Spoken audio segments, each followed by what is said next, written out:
Morning, y'all. So it is raining.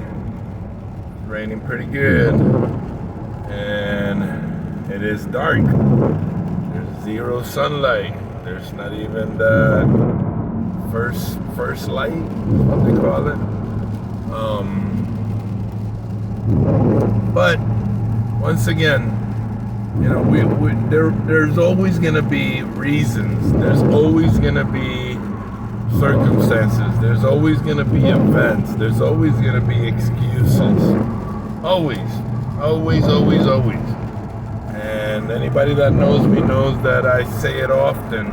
The thing about excuses, it's that they're usually valid. You know, unfortunately, they're still just that, excuses, right? So here I am on my way. At least I'm gonna go to a place that is safer than my neighborhood without, you know, neighborhood lights and without no sidewalks. So at least I'm gonna be safe and go somewhere to run. But I am going to run, you know. I could have great reasons, you know. I've ran the last 3 or 4 days in a row. You know, I could use the rest, or I could run later. You know, I take the kids to school.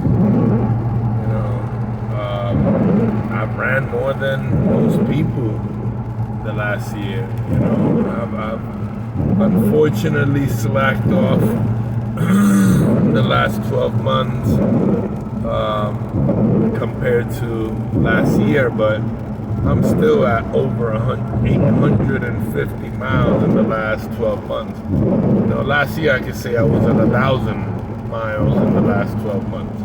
But I could use the reason, the excuse that, hey, you know, I know most people don't run 850 miles in their lifetime, much less in the last 12 months.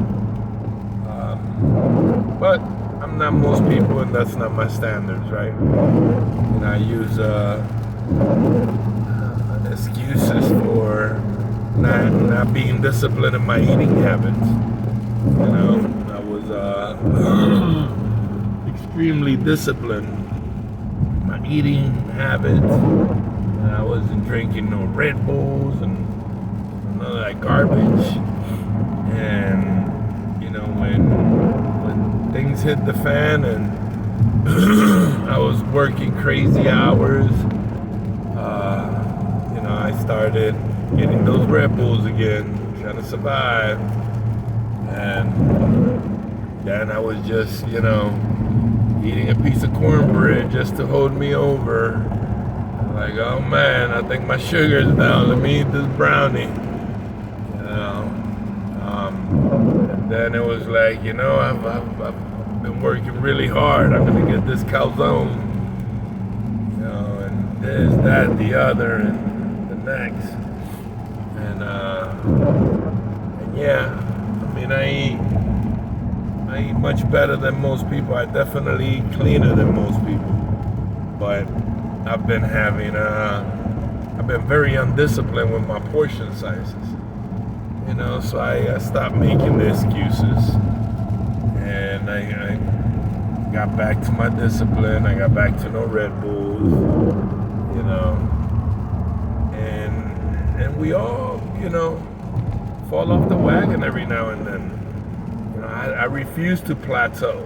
I don't want to do that. You know how a lot of people, most of us, and then most of my life, you know, I got into working out, or I got into this, or I got into that, and something happened and I plateaued for much longer than I was motivated, you know, until the next time that I got motivated.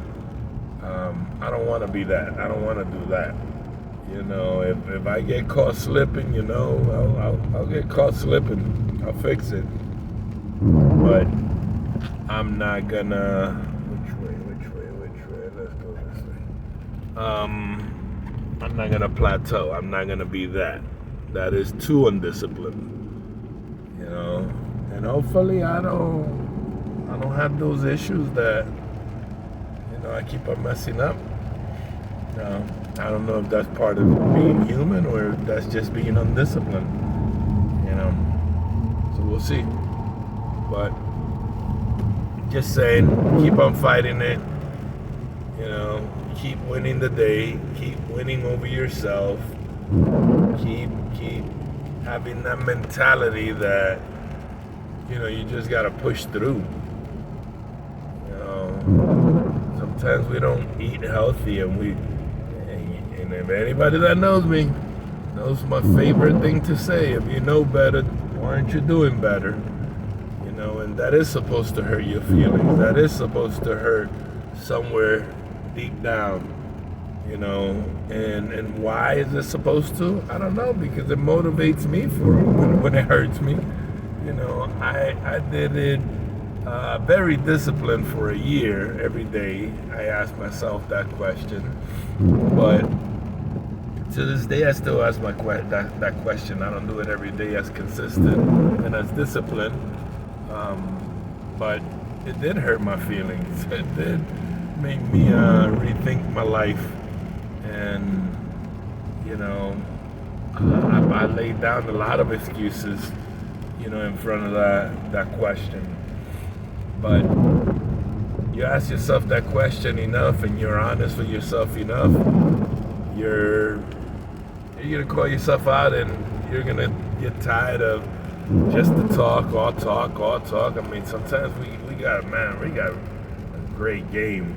You know, we could talk anything, but you know, most of us don't pull that trigger. Most of us are not great at executing. Most of us are not even good at executing, much less great. You know, most of us are really, really good at giving advice. Most of us are not great at taking our own damn advice. You know, so call yourself out. You know, stop the excuses. You know, go read a book if that's what you need to fix your mindset. You know, there's a great book out there called "Excuses Be Gone" by Wayne Dyer. Man, that was a really good book. It was impactful, and the reason that I love the book so much, it didn't teach me nothing. It just called me out. And the man had 8 kids. Like, he's heard every excuse.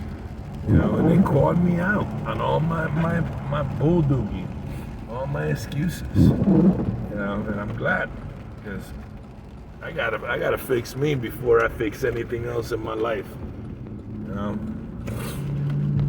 Alright, y'all. I'm here at the Greenway, up in College Dale Park. I can't even see the parking lot. Ooh, and then I get blinded by desire. I don't know, is it blinded by I don't know. But I love y'all.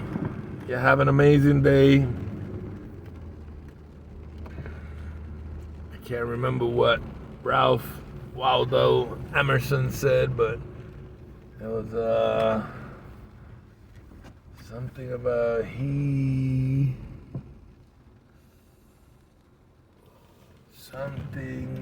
is blessed who wins the day, or I don't know. Just win the day. Win over yourself.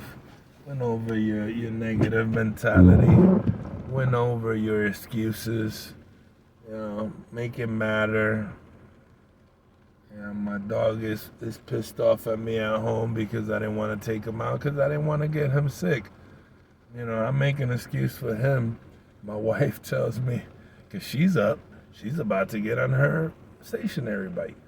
But she tells me, I'm like, oh, but I don't want you to get sick. Like, yeah, you know, cool story, dude, right? It's a great excuse for me not to go run. But if I run, I'll be healthy and I won't get sick from a little rain. I love ya. I gotta go get mine.